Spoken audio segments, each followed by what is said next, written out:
Should we trust an eagle to give us honest feedback? Let's talk about it here in Below the Belt, which is sponsored by Window Nation and D&M Leasing. Not a real eagle, but somebody who covers the eagle. Somebody from the Eagle tribe is essentially what I mean. Jimmy Kempski. Y'all are familiar with him? Yeah. Why'd you make that noise? I feel like we've had issues with some of his stuff in the past. He is a troll. Yeah. So he will... Him and Elliot, right? Those are the two? Shore Parks? Yeah. Elliot is just... That Broadus' boy? Elliot's a homer. Like, he's not as much of a troll. Jimmy's a troll. Jimmy will, like, include in his articles over at phillyvoice.com, he will make, like, Microsoft Paint stick figure sketches of things and be like, here's an artist rendering to show you, and he'll just, like... He just is very flippant about the way that he does things. But he can be funny at times. And one of his things that he does every year, I think he does it for every team. He definitely does it for the Cowboys every year, and it's the one that gets the attention. He writes over at Philly Voice, 10 reasons the Cowboys will be a dumpster fire this season. Comes out every June or July, and he just basically goes, hey, we hate the Cowboys here. Here's 10 reasons to be happy that they're probably not as good of a football team as you think. So I always like to look over it because I like to look and see, all right, let's look at outside perspective. He's going to be homering up on some of these, and I know I don't have to take the criticism seriously, but maybe there's a couple in here that you go, you know what, that is a problem, and we need to think about it a little more clearly. So we're going to go over the 10 reasons, and you guys are going to tell me if it's a legitimate or troll point about why the Cowboys will be a dumpster fire. Number 1. Jimmy Kempski says the Cowboys had a lot of things go right in 2025, and they still only won 7 games. So he says when you look at everything that offense did and everything that they like how sharp they were, that still was only good enough for 7 games. Whatever margins may be there that you're going to get back on defense, you're going to lose on offense. So don't worry, that's still probably a 7-win football team. Nah, I'm not that worried about that. Yeah, you got a lot of things right offensively. It could not have been worse defensively. And whatever I gain defensively, I don't think is going to be, as much as I lose offensively. So, nope, dismissed. Chop. Dismissed. Okay. He's not even listening. No, he's not. He has no idea what we said. Else. All right. What are you focused on? Just responding to fan text. Somebody tell him how to work around emissions testing. Yeah, basically. All right. Number 2, the point from Jimmy Kempski, 10 reasons why he believes the Cowboys will be a dumpster fire. 2, they have no pass rush whatsoever. And he says, pretty simple, you traded away Micah Parsons. You've really done nothing in the way to get that back at this point. Myles Garrett's been traded. Max Crosby had the whole thing go down. It's overinflated the edge rusher market. They don't have the resources to be able to go out there and fix their pass rush. That's not going to be a very good pass rush group. Fair. I'm concerned. I would have liked to have brought back Clowney in terms of on the defensive line. Yeah, why aren't we talking about that more? Feels like he was discarded for really no reason. Now he's not being picked up by anyone else, but man, I would feel better with Clowney here, and I think it's unfair he's not. I think the reason people probably don't feel too upset about it at this point is because they probably view Rashawn Gary and Jadeveon Clowney as similar players. So they just think, well, it's Gary now. And so it'd be nice to have both, but I guess they just think of it as there's just no changeover. That he replaced him, and that's just as good. Number 3. And Clowney would command a salary that would not make coming off the bench, workable.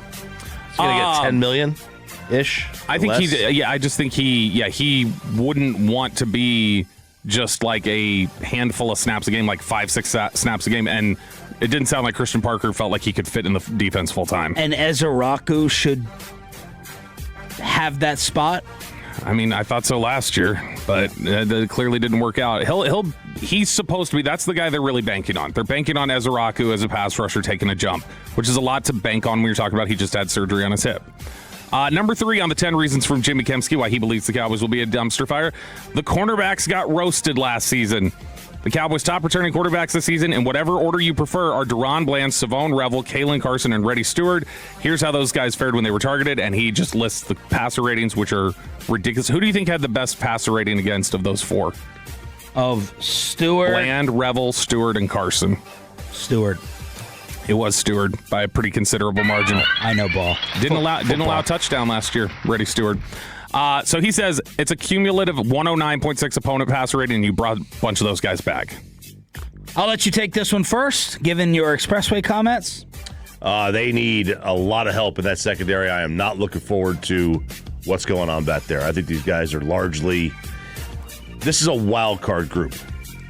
It's a wild card. Now, maybe Parker as a secondary guy figures something out with it. He's known to maximize people. I'm not thrilled about what. To me, it's still the biggest hole in the team. I think it's bigger than linebacker. I'm more concerned about this than anything else. Fair concern, legit. We were talking about this 2 weeks ago, whatever it was, when we were out there at OTAs and minicamp. Well, that it does feel like, with all those concerns that you're like banking on Revel being more comfortable, Bland being healthier, all those sort of things, it does feel like Kobe Durant is getting forgotten a little bit in terms of he was a good player last year, and I still don't understand why he was just available to be signed at that point. Number 4, the linebackers. Well, with the Rams retooled everything. Yeah. They brought in they brought in the Chiefs corners. But why nobody else in the NFL decided, like, hey, let's go jump on him. Like, he's free, he's available, we could use a corner. Number 4, the linebackers are a concern too. And he basically just has the shortest blurb on this one. He's like, yeah, they've been bad, and DeMarvion Overshown gets hurt all the time. And so he's like, there's really nothing you can count on with the Cowboys linebackers. That to me that's maybe a bigger concern to me than corner is even. I mean, I think everything on the defense is a concern for the most part. Yeah, to be fair, so far he's literally just described 3 of his 4 points have just been, I'm going to describe a different level of the Cowboys defense. Would you just say the Cowboys defense wasn't very good? Fair though? Yeah, I mean, look, even if yes, even fair, there has to be a concern even with Parker. He's never called a defense. Yeah. Right, so it's some level of on a scale of 1 to 10. On a scale of 1 to 10, how high is the concern level of just he's never done it? It's 2, 3, 4. 3. Yeah, because I mean, like, it's different. There's some level of it that exists. I don't know how much of it, and I definitely feel like it's much more concerning on the offensive side than the defensive side. We're talking about somebody who's never called it before, because the defense is so much about adjustments and guys there on the fly reacting to things. Are you more concerned about him being a first-time coordinator, or Dusty May being a first-time NBA coach and jumping from college to pro? Ooh, Dusty May, probably. In terms of Dusty May, I think has a bigger jump. Parker's been at this level. He just hasn't called it. Okay. You?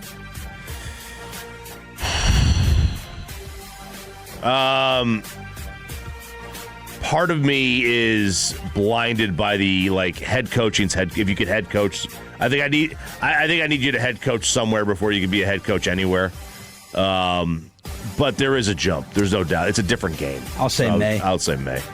Number 5, Christian Parker and Caleb Downs can only help so much. And he explains there, he's like, look, even if you want to say that those guys are going to be good right out of the gate, and they like Christian Parker there in Philly, and everybody seems to like Caleb Downs, but he's like, the reality is we just ran through all these different reasons why the Cowboys defense is still in a bad position, so it's likely not going to just be good overnight. So he said, based on all the available evidence, the Cowboys defense is going to be trash whether those guys are good or not next year. I'll disagree. By the way, breaking news, the Mets just fired their manager. Mendoza? Yeah, Carlos Mendoza is gone after a 34-47 start. Thanks to Tolo T. Rainey for that.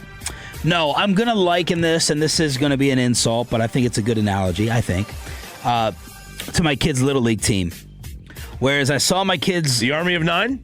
That is the way too serious team we faced. Oh, you guys got our ass. The Raiders. You know, let's not give out all the specifics. All right. Thank you for that. Bobby already tries to tell people where I live. But watching our team practice, and then you go out and play the games and seeing other kids, and I thought the way our team practiced was every other T-ball team I heard about. They're playing in the dirt and chasing the birds and blowing the dandelions. And then you go see the Army of 9 and all these mesquite psychos lined up with matching Ruggiero door chains and sound systems and their professional lineup cards. And they just know how to line up. So that is what I'm anticipating and putting a great value on with Caleb Downs and Christian Parker, that with them, we're at least going to know how to line up, which is a big jump from last year. It was... Organization, communication. I expect the Cowboys to be tenfold better, and I'm hopeful because of that. I'm excited for that. Remember when Rob Ryan was here and they would delay a game penalty? They would get 12 men on the field out of a timeout penalties. right? I don't think that's going to be something that happens.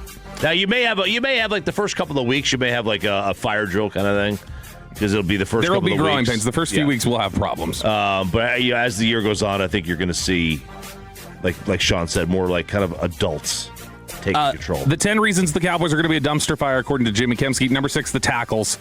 He just flat out says that Thomas was awful in replacement for Guyton last year. Guyton has shown no ability to be the guy, and Terrence Steele has always had his problems. That's a question to me. I don't know if that's like that's a guarantee they're going to be a problem next year. Yeah, I agree with that. Chop? I'm a little concerned about the tackles, but I think more of my concern would be on the right side.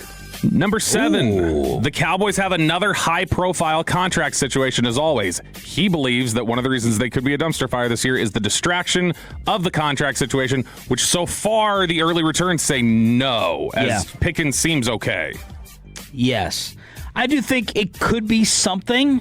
Let's see if David Mulugheta is able to execute their plan throughout 20 weeks. I'm going to guess that George is as good as last year. That's what I'm going to guess right now. I also think he's very happy here and content and likes his teammates. Number 8, the Cowboys and Dak Prescott have failed to be a consistently good offense ever. 2019, they were number 1 in total offense. 2020, they were 13. 2021, they were 2. 2022, they were 10. 2023, they were 4. 2024, they were 17. 2025, they were 2. How much of those is injuries on the quarterback? Did he factor all that in when Dak missed games? Dak got hurt for most of 2020, and they finished 13th. If they finish in the top 10 there, that's 5 years in a row in the top 10, and he's trying to say they haven't been consistently good. That's a troll point. Yeah, that's a reach. That's a reach. Unless he's saying like they haven't been consistently top 3, which I wouldn't. If he was going to say for the playoffs, okay, or against really good teams, okay. Otherwise, no, incorrect. Number 9, the Cowboys' second-place schedule is harder than the Eagles' first-place schedule. He says the Eagles get the Bears, Panthers, Steelers as their cross opponents. Cowboys are going to get Packers, Buccaneers, Ravens. He thinks that the Cowboys are in a worse position than the Eagles on that front. I think that's fair. And then finally, number 10 from Jimmy Kemsky. Reasons the Cowboys are going to be a dumpster fire, according to him. The Cowboys are the owner/GM's hobby and an unserious franchise. He says that they will never be truly committed to winning until Jerry goes, which, whether you believe that or not, that's ultimately just a mail-it-in troll point to me. Why? Because you're like wrapping it up as just going like, you can't find a 10th reason to just say this year what's a problem with them. Yeah. There are other problems you can find. Instead, you just go, he doesn't care. They're unserious. What you're talking about. I will say this. Calling it a hobby might be the perfect description. Oh, no, Jerry would tell you it's not. Jerry told you he bought a profession, not a hobby. Okay, he bought a family business. Yeah, he bought a business. Yeah. Again. But he bought it because he loved it. Right? He loved the sport. He wanted to be that. And because the Chargers were tied to the Mafia. Yes. I don't put stock in it that much because of the other people who are really running it. He delegates a lot. Yeah. He delegates a lot, and he just basically And you believe that Brian Schottenheimer has more influence than past coaches at this point in I think time. Schottenheimer, there's a case that could be made that says Schottenheimer's the most powerful person in that building.